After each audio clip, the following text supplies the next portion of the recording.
Hey guys, Phil here. This is my guest, CaptianSlav, both from the Sacramento area. So in this one, I want to make one of the most important videos you guys may ever see. This video is about weapons retention, okay? All right. This is a USP 45. This is a magazine for the USP 45. It's got 2 rounds and a dummy round in it. Take this. Load it. Okay. I'm going to walk around you. Go ahead and chamber that round.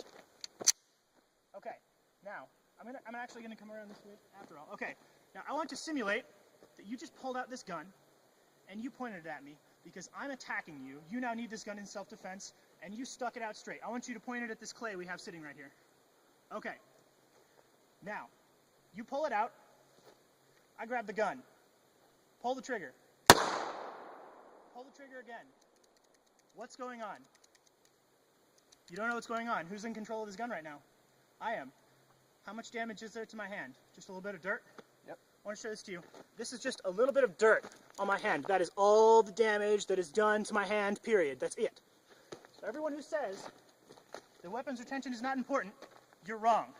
This is what happens. This gun is recoil operated. Because it is recoil operated, when he fired this round, and there is another live round in here, this round got stuck in the chamber because this did not recoil all the way. What that means is that his second round that's in there is not going off. I can let him shoot, or I can pull the trigger for him on this gun. And he is not going to shoot at me.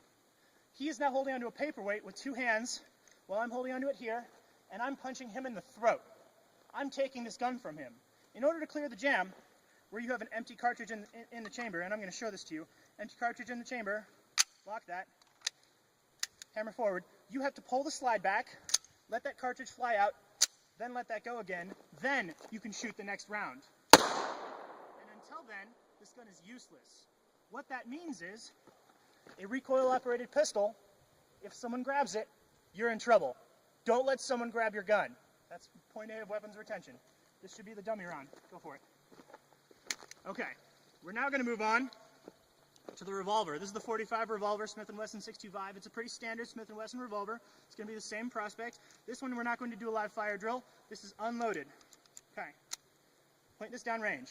Same thing. Pretend you just pulled this gun out at me and you pulled it to try and shoot me in self-defense. No, don't pull the trigger yet. Okay. You pulled this gun at me to shoot me in self-defense. And I grab it. Pull the trigger. Pull the trigger harder. Pull the trigger as hard as you can using 2 fingers. I'm putting about 25 pounds of pressure on this gun. This is not difficult. He's probably putting 150 on that trigger. Go ahead and stop. This does nothing, okay? The way that you use a revolver to prevent that same thing that we just did here, I'm grabbing the cylinder to keep the cylinder from moving. On the last gun, I grabbed the slide, put his round in the wrong direction. Now it's a safe gun. I can point this at my chest while I punch him in the throat because he thinks he's still going to be able to shoot me. The way that you stop that is when you pull this gun out, you pull the hammer back. Notice how I use my left thumb for the hammer. You pull your gun off, your right hand off the gun. You cock the hammer with your right thumb, you're letting go of the gun. That's not the way you cock the hammer. Good one-handed grip, use your left thumb. You're holding onto the gun with 2 hands anyway, do it like that. If you pull a gun out, you have a revolver, you pull it out, you cock the hammer, and I grab it the same way. 10% of the gas that actually fires this bullet, because this gun will fire. If I grab the cylinder, this gun will fire. Go ahead and pull the trigger. There's no live rounds in here. 10% of the gas that pushes the bullet out of the barrel comes out right here, roughly 10%. If I have my hand right there and I'm holding his cylinder from moving, I'm not going to be holding on to that gun for very long. It's an important point to make. So, all right, that's it for now. We'll bring some more later.